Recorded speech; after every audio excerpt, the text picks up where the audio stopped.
Get cozy everybody, because they will continue on with the game called Danganronpa Single File. Where were we? Here? About yourself. You say you're the ultimate research assistant and you're dressed like me, but I don't recall ever meeting you before.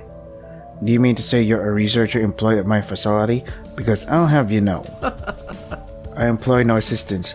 It's part of my policy. The best way to keep your experiments safe is to trust no one else besides yourself and your inventions. Don't be an idiot. I'd say you forget your own policy at some point. Then I've been your assistant for half a year now. The ultimate research assistant would naturally be employed under the charge of the ultimate researcher. However, let's set something straight. I may be the ultimate research assistant, but that does not mean that your talents are superior to mine. Then why are you an assistant? ... Could you elaborate? It doesn't mean you're smarter than me. The designation only means that, of all the people best suited in the world to assist in research, I boast the highest qualifications. I don't plan to blindly follow your orders or accept what you say. One of the most important things an assistant can do is point out when their colleague is a moron, which you generally are. I often think that my chief purpose as the ultimate research assistant is to stamp out your idiotic flights of fancy. I failed in that task this time, so here we are. Victor's moronic self-induced amnesia experiment. Oh, okay. So he removed his memories on purpose for some experiment. Cool. Steady, Victor, don't rise to her insults. Part of being a genius is to avoid getting out of sorts over every little barb. The more upsetting part is that, based on her words, either I've forgotten a year of the past or this woman is lying to me. What should I ask about? About this laboratory. I theorize we are in some sort of recreation of my laboratory. Assuming for a moment that you really are my assistant, would you agree? Trust me. No, I know this to be your laboratory. Any inconsistencies you see are those you planned for yourself. Now see here! Seriously? Putting everything else aside, my own room is barred off with the lock showing your face. What reason could I possibly have? Wait, just a second. Preference. Where is the there you go. So let's see, I'll put it somewhere over here. There you go. What reason could I possibly have? Who could say the mind of a genius works in mysterious ways? Can't bring myself down to the level of idiocy needed to fully understand this experiment of yours. Impossible. But what about my chair? Even my favorite chair is moved. I never move it. It's always in 100% optimal position. I would never intentionally displace it. Oh, that was me. I sat in your chair earlier this morning. Now see here. Well, don't. That chair is for my exclusive use. Hilarious. You've forgotten me and your entire experiment, but you still remember that damn chair. I ought to have put it in the waste disposal before you woke up. You wouldn't dare. Putting aside Miss Xavier's terrible sense of humor, she is to be believed this facility is my own. I suppose that could be the case depending on the severity of my memory loss. More time may have passed than I first realized. About the glass. Tool though. Somewhere here.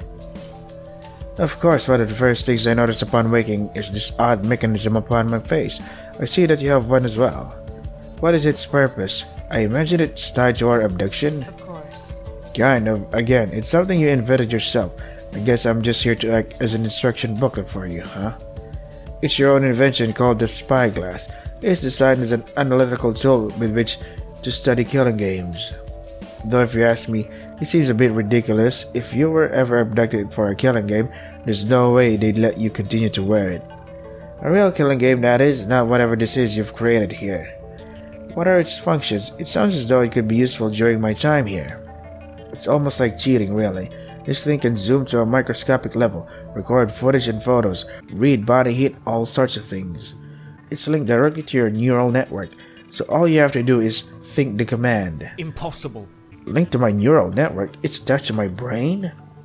In layman's terms, yeah, so don't get any stupid ideas about pulling it off. You could go comatose if someone tried to rip it off of you. What a terrifying mental image. So did I give it any other cool functions? I am a genius after all. So you always say. I'll tell you the other functions if any of them become relevant. Is there X-ray vision? Don't be an idiot. It's your own damn invention. Figure it out yourself. ... But don't point it towards me if you're going to test out the X-ray. So there is X-ray vision.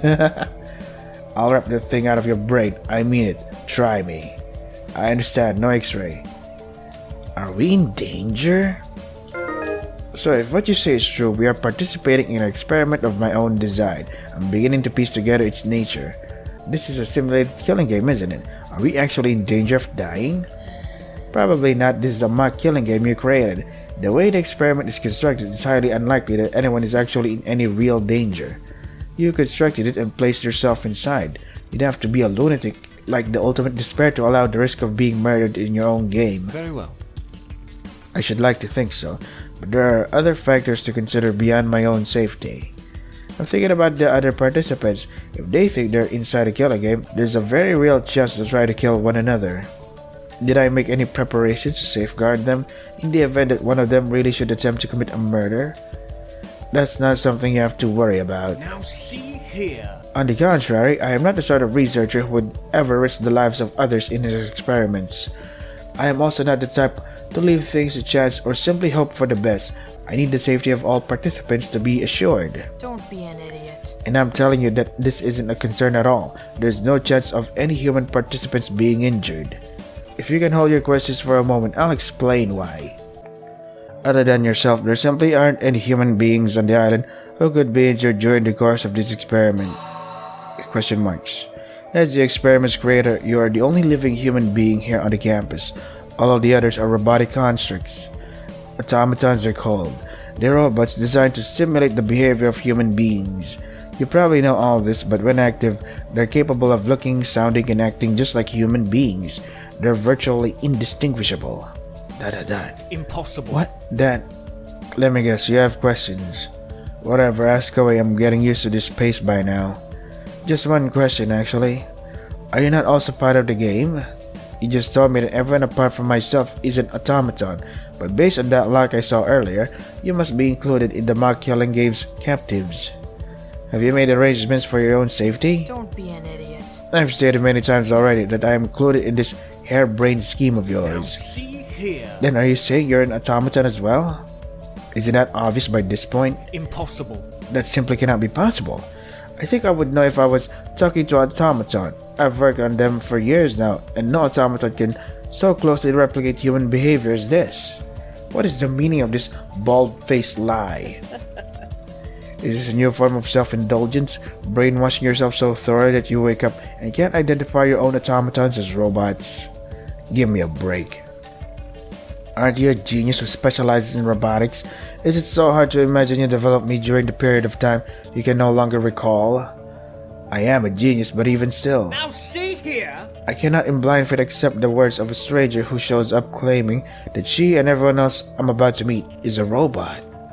This feels just like the sort of trap that an agent of despair would set. Well, they're robots, so Trust me. what kind of ultimate research assistant would I be if I was constantly gaslighting you? Anyway, I guess you have no choice but to prove it to you. Now see here. If you're planning to rip your flesh off for something in order to prove your point, I won't allow it. We have to consider the possibility that your memories have been altered as well. If you're going to do something drastic, then I urge you, scientist to scientist, to consider a measured, rational approach instead. You've already wasted plenty of time with your beauty rest, Victor. I'm going to prove this to you as quickly as I can manage. There's a certain feature that distinguishes modern age automatons from humans. I'm sure you know what it is already. Using that, I can prove my identity as a machine in a matter of seconds. Frantically, I continue telling her not to do it, but it all falls on deaf ears. She's committed to her plan. With quickness foretelling her familiarity with the laboratory, she selects the appropriate instrument from the tool shelf. She's grabbed the Robo Exacto knife, a heavy steel cylinder about the length of one's forearm. A fine-edged blade pops out from one end when a button on the opposite side is pushed. Its tool designed for cutting the dermic layers stretched over automatons. But Impossible. that's impossible. She's lifting it with one hand. That tool is designed to be lifted by a machine. A human, regardless of their strength or gender, could never lift it without using both hands. She's marking as she begins to unzip her jacket, then untucks her black sweater vest and pink shirt from around her abdomen. Try to avoid staring at her abs and focus on her face as I plead with her. Miss Xavier, don't. You have to know I can't stand the sight of Schlick. She continued, heedless of my plea. With the blade extended, the woman drew a deep gash across the dark skin of her belly. The woman drew a deep gash across the dark skin at her belly. The sight is unwanted and gruesome, but for me, if not for her, it's worse than that. I've always suffered from an unfortunate weakness, one that greatly impedes my work as the ultimate researcher. Can't stand the sight of blood. In the best case, I pass out. In the worst, I vomit all over my equipment and then pass out. The sight of oozing, pooling red blood is the one thing I can't stand to look at. That being said, this isn't blood, it's jet black. There's not a hint of red in it, struggling to find my voice and speak to this woman, who is actually no human woman at all. Miss Xavier, this pitch black blood coloration is in compliance with the modern standards set by the Future Foundation. Its purpose is to provide an inarguable indicator that an automaton, no matter how closely they may resemble a human, is still a machine.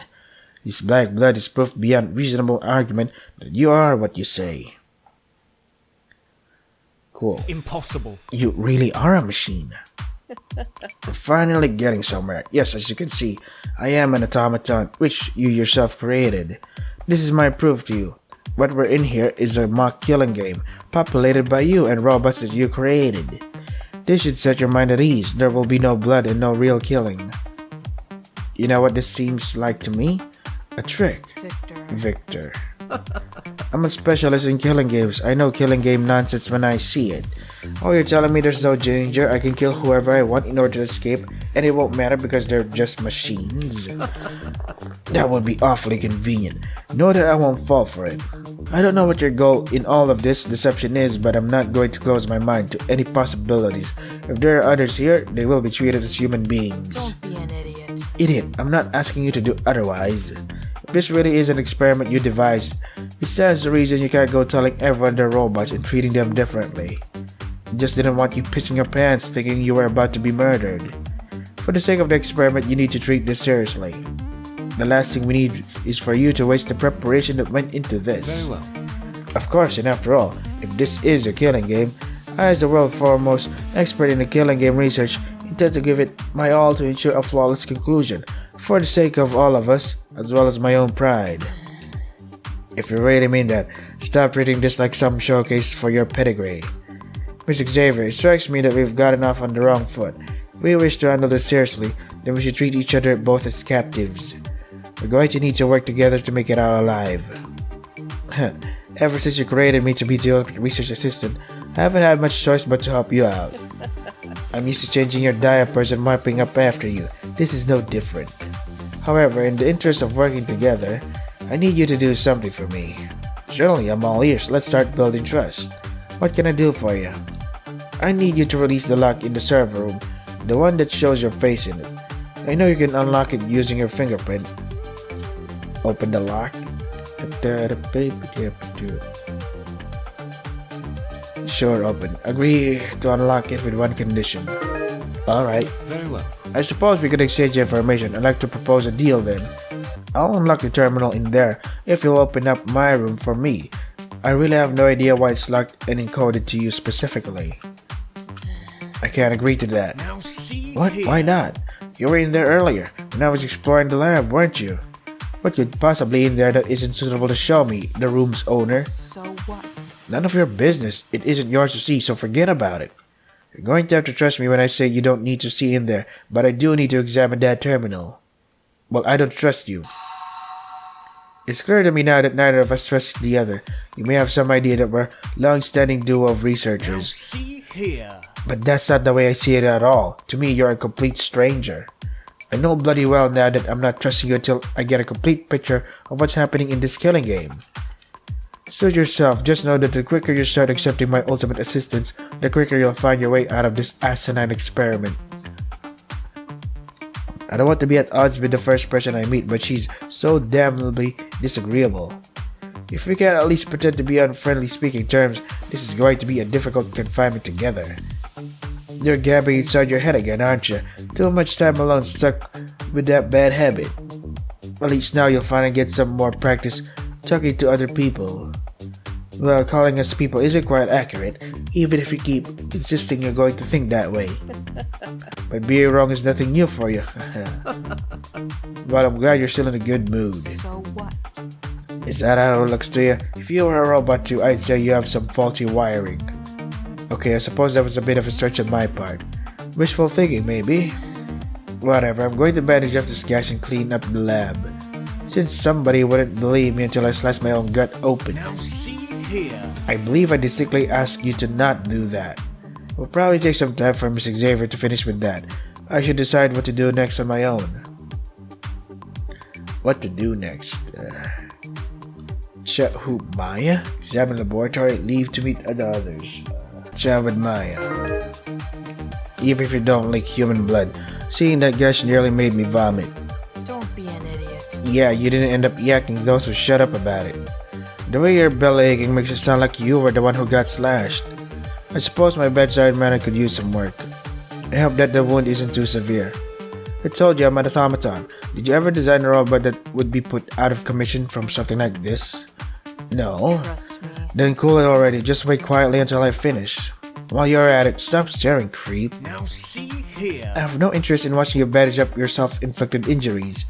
I'm actually looking forward to finding someone else I can speak up to for a while, whether they're robots or not. Examine laboratory. Back before all of this started, it was pretty rare for me to leave my laboratory. Diet and hygiene can all be maintained adequately inside the small laboratory. Some might say the lack of light and fresh air are concerns, but really, that's nitpicking. Strolling out into the forest is my idea of a good time. Thinking about total strangers hiding out in the forest during a killing game is worrying. Should I grab a weapon of some kind? Of course not. I should begin on a foundation of trust with the others. If the killing game hasn't been made evident yet, then I shouldn't go around putting scary ideas in everyone's head. Leave to meet the others. Alright, I think it's time I moved on. I'll see if I can group up with the others. Hold it. What is it? You have to wait here while I finish bandaging up. I think I'd rather act on my own for a bit. It won't take but a few minutes, so just be patient. Ever since I woke up, you've been laying everything out to me little by little. I like to have the chance to get the perspective of someone else for a while, ideally on my own. Fine, I did say you weren't in real danger. Just keep your wits about you, okay? Treat everything as though it's real. Don't be an idiot. That means don't go telling everyone you're their inventor or their robots or that you know about the mock killing game. The more you divulge, the more suspicious they'll get. For now, you're just the ultimate researcher. You don't know why you're here until someone mentions the killing game. You know nothing about it. I haven't had a peek outside yet either, but you should be prepared for some differences just like the lock and cameras in here. We can communicate using the spyglass if you need to. You can dial me hands-free basically.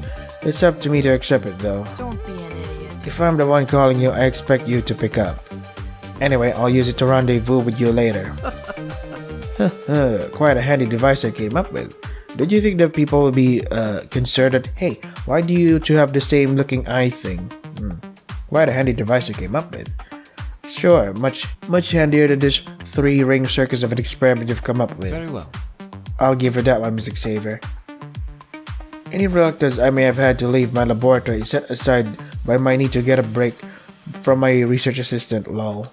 I don't know what emotions I ought to be feeling right now. Anger at myself for the inconvenience I've placed upon us both. Fear at the possibility of being deceived with the threat of murder now hanging over my head. Or if everything Mr. Xavier said is true, a sense of pride in my own bizarre experiment. I'm actually feeling a bit adventurous. I've studied killing games for so long now. It's been hard not to think about what I might do if I was in one, only... If I really am the mastermind behind all of this, there won't be much of a victory to savor. Even if I should escape, all of this would have been fabricated by my own imagination after all.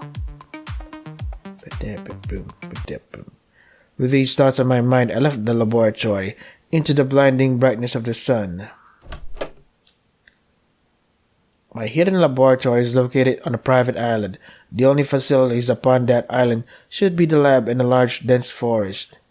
Even the food that I eat is all processed inside the laboratory to keep me sustained. For that reason, no further development of the island was necessary. There's no way that the entire population of a killing game could comfortably live on my island as I know it, be it in the lab or the forest. Perhaps it should Did not surprise me then that the entire island has changed. See, the forest has been reduced to patches of scattered trees. No longer will my lonesome laboratory stand as the sole facility of this island. Where once the forest stood, new buildings have sprung up, all connected by a sort of elevated metro line system, like at an amusement park.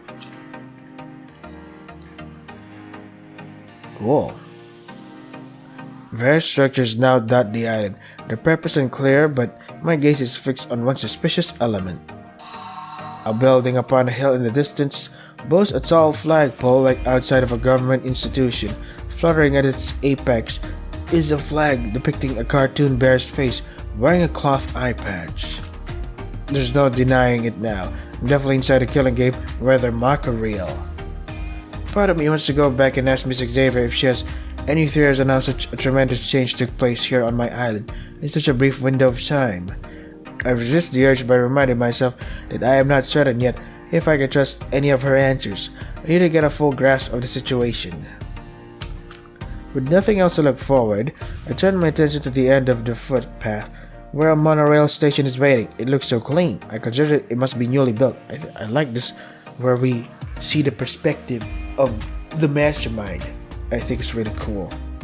Frankly, the exterior is in a more pristine state than my own laboratory. I approach to find that the monorail car itself is missing. There's a simple explanation for this. It must be at another stop, either on its natural loop or taken there by another captive. Although no one is manning the ticket gate, I see a large switch with the words "Call car." Without hesitation, I push the button. Quickly enough, a tray car approaches in a clockwise motion around the center of the island. It must have been one stop over from my present location. As it's coming closer, I can tell there's nobody aboard. Through the glass windows, even the driver's cab appears to be empty. It must be automated. I'm confident that whatever the mechanism is, I can handle its operation. I'm handy with machines after all. Humble. The inside is empty of passengers with no signs of who's used it recently. I count 12 leather seats in total, 2 to an aisle and facing opposite one another.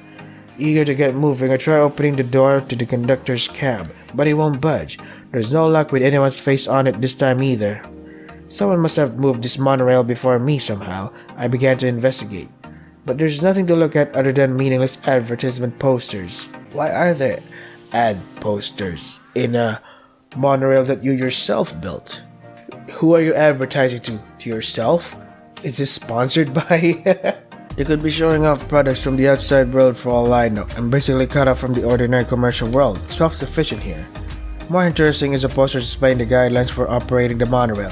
I read it carefully. Attention! The use of the Ataru rail is a privilege given to you by your chief of staff here at the base. Adhere to all rules and guidelines. The Ataru rail will stay put unless a cadet pushes a button at one of the stations or enters a destination at their seat using their handled Ataru pad. If multiple destinations are set, we'll get to them in order. The doors lock while in motion. Needless to say, any damage to locks or the car itself is punishable by disciplinary action. One final point, it's an Ataru rail, not a monorail. Any use of the M word around here is also punishable by disciplinary action. Do your part, cadet, and keep each other safe out there, Chief of Staff. You think that's too much, man? On the bright side, it sounds like the monorail is extremely easy to operate. I said the M word. However, it sounds like I won't be able to actually call it monorail without facing disciplinary action. Whatever that means, given the setting, I could venture a guess. The other question is who this Chief of Staff mentioned is. I'd say that the role here sounds very similar to the Spare's own Monokuma, that robotic bear headmaster. But if so, why is he telling the captain to stay safe unless the bear has become even more sarcastic than I've seen in most of my observations? No point thinking about it right now. The writer ought to make themselves apparent at some point in the future. I have indeed found a pad inside my lab coat's pocket, and the screen has several locations available. I've seen the monopad in so many games now that I just took for granted we'd have one. Well, this time it's an Ataru pad, but it looks exactly the same. The map will also serve as an introduction for the settings around the island. Some are a bit more suspicious than others. The map is included under the pad's reference section, if my hunch is correct. Reference. Where? The reference tab is updated with relevant info. Okay. Oh, I see. Cool. Should I read everything? Nah. Hope's Valley, Ataro Rail, Laboratory, Bunker, Port, Academy Grounds, Mess Hall, Barracks, Armory. Rules: cadets may reside only upon the Academy campus, namely the island. Rule 2: nighttime is from 10 to 7. Some areas are off limits at night. Rule 3: sleeping anywhere other than the barracks will be punished. Rule 4: participants are free to explore aside many unique restrictions relayed by the Chief of Staff. Rule 5: violence against the Chief of Staff is strictly prohibited, as is the destruction of surveillance cameras. More to follow, Chief of Staff. Alright. Indeed, this is the truncated version of the rules that generally appear in the game state before murders are introduced. If they've seen this much, then they know about the setting here. The little bit of the rules we have give a basic idea of the setting. Everyone is apparently brought here under the guise of some sort of training exercise to fight despair. I'm glad I decided to read this thoroughly. From the interface, I can tell there is a chief of staff here, along the 11 other cadets, including Miss Xavier. Seems as though anyone who is so much as glances at their pad upon meeting me will realize I'm a researcher specializing in killing games. That's actually something of a relief. It means there's no pressure to keep the secret when I speak to the others. I should make it my goal for now to rendezvous with each other participant. That probably means checking out each remaining spot on the island, but where should I begin? Where to go next? A bunker. Can't help thinking that a bunker is an unusual set piece for one of these games. A bunker could provide shelter for the game's mastermind as they plot, but wouldn't such a hiding spot be too obvious? Normally, the mastermind hides most of the mechanisms of their killing game's operation far out of sight. Furthermore, if Miss Xavier is to be believed, I'm really the mastermind behind all of this. If that's the case, there's no need for a control center. I must have automated everything. I still haven't decided if I can trust the thing she's told me. Mistrusting both myself and Miss Xavier, I wait in silence as the monorail reaches its next destination.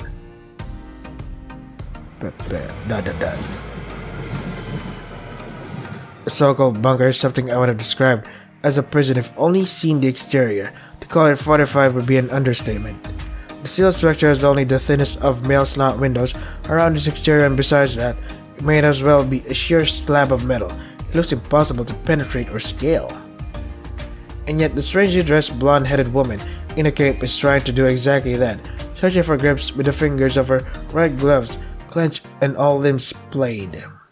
She looks ridiculous, trying so hard at such an obviously fruitless task. I don't think she's noticed me yet. Surely she has something more productive to try than this fruitless endeavor. I also see a box next to the heavily barred door at the front of the building. The box has a call button on it, as well as a voice receiver. I assume it's to reach anyone inside over the intercom. Is someone inside there? If so, they've locked the door behind themselves tightly. What should I do?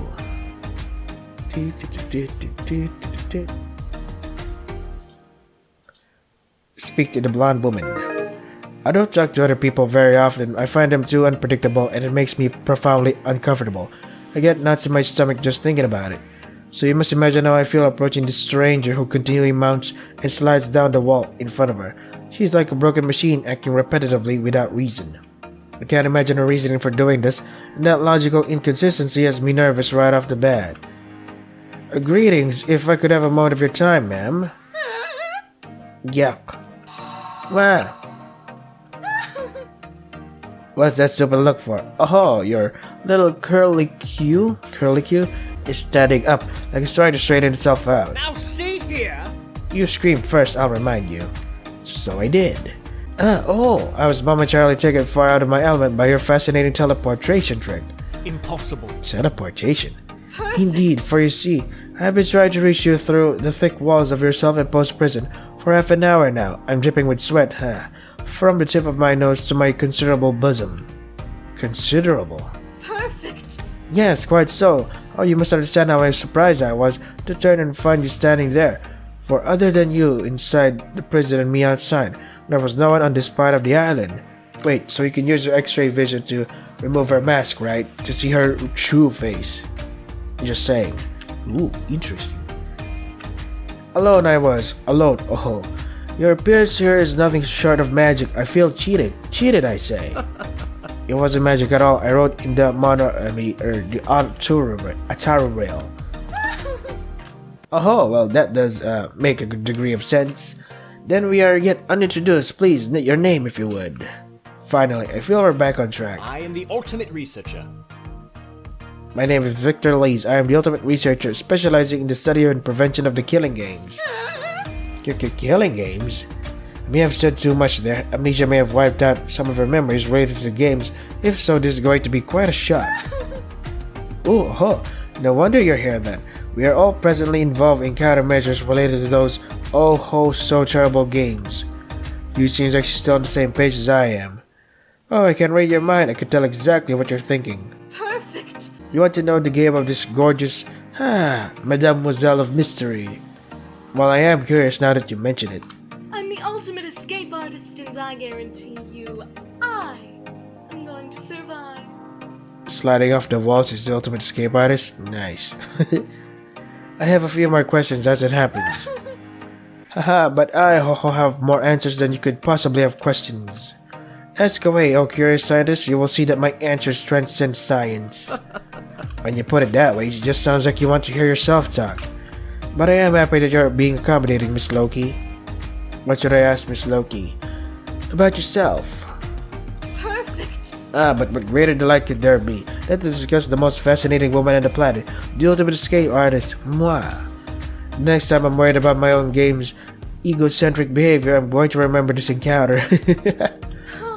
My origins are a mystery unknown to the masses, but pondered upon by all. The birth and application of my mysterious talent is the subject of so much speculation, such fervent conjecture.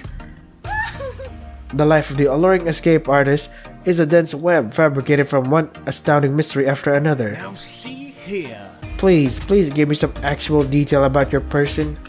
I'm begging you. No, Oh, you want the juicy stuff, huh? Very well, what specifically would you like to know about? For starters, about your profession. Are you a magician of sorts? I can see escape artist as a talent, but it's somewhat unusual as a profession. It is both my talent and my profession. Publicly, I perform dazzling displays of devilry for the coolest crowds. People pay me for high-end events. Humbly, I profess I am the tip of the top in terms of hired entertainment.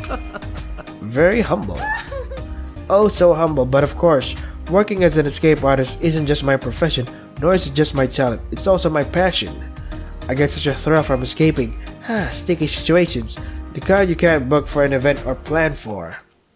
Such as becoming lost in the dense Amazon rainforest surrounded by the shroud of night and the presence of the wild beasts. no escape! Oh, without so much as a single survival knife to hunt with, or a single shred of clothing which to form a bandage.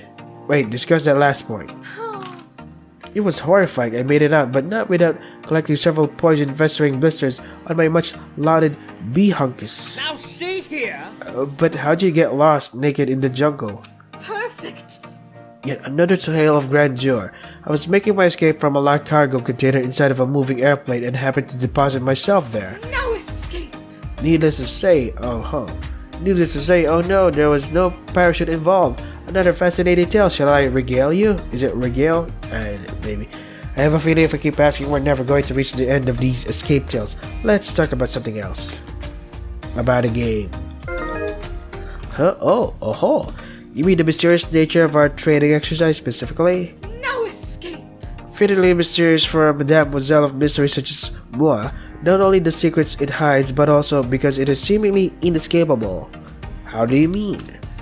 The Atura rail chlorine does not venture past the island's perimeter. None of us remember exactly how we arrived either. I have to assume it's all some elaborate killing game setup designed as part of our curriculum here. Perfect! Designed to hone our edge as killing game survivors, as if I could be any more finely honed. I'm already the world's finest. What? Wait, killing game survivor? You've been in the killing game before?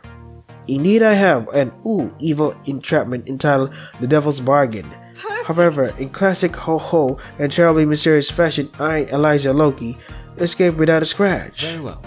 Impressive. I hadn't heard of that one before somehow. Would you mind telling me a bit more about it? It is my prerogative to study the killing games after all. No! Well, a lady has to keep a few secrets, doesn't she? Ho ho ho. Now see here. As the ultimate researcher, I implore you to tell me about this killing game you experienced. The details could be of vital importance to my work.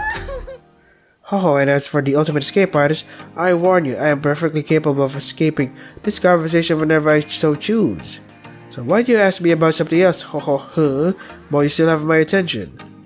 Bloody hell, I'll learn about it another time then. I think you keep quite a few too many mysteries to yourself, Miss Loki. What should I ask about the situation here at the bunker? Yes, what I am doing here. Is your vision perhaps obscured by that funny little monocle you're wearing, my dear? Now see here. It is not. I simply mean to say that I don't understand the point that I can tell you're trying to scale the wall, but you must know it's impossible. There is no grip, no foothold, even if you could make it all the way to those little windows, there's simply no way you could fit your body inside. No. Oh my, do you mean to imply something about the size of my magnificent bosom? Well, you just said it yourself, so bollocks to whatever I was gently implying. But no, bosom aside, you can barely fit a hand through there. You'll be stuck as soon as you get to your shoulder. No! How, you insult my skills as, oh, the ultimate escape artist. Entry is very much the other side of the coin, you see. Any imprisonment from which I may escape, I may also enter. Oh, therefore, there's no great feat for an expert such as myself to slip inside this ironclad bunker. Impossible. I can't even begin to picture it. You've got to learn about escape artistry, my dear. When you see it, you shall, as they say, shit the bricks. Besides, it's imperative that I succeed. Shall have you know there's a gentleman inside this building hiding from me, ho, the Gaul. One Charles the Bunker, oh. I have made it my mission to drag him out of there, kicking and screaming, haha. I told them as much, but he hasn't spoken to me since. Undoubtedly, he's in total awe of my drive and perseverance, too shy to speak to the magnificent moi. Perhaps I should try to speak with the one other side of the intercom. There's a distinct possibility they spoke out, but a minute with Miss Loki and then decided to stop answering her. What should I ask for Miss Loki? That's all for now. I thank you for the introduction, Miss Loki, but I'm afraid I'm exhausted speaking to you. Speaking of, I should stop it here. I'm going somewhere today. So yeah, so far so good. We are the mastermind. We made this killing game. Everybody's a robot. Cool. I wonder what's gonna happen. So this is Danganronpa single file. If you want to try the game for yourself, the links are in the description. It's still not viewable when you search keyword Danganronpa on itch.io. So you probably should change that so that it's easily seen by other people. That is all for today. Stay safe and take care of yourselves.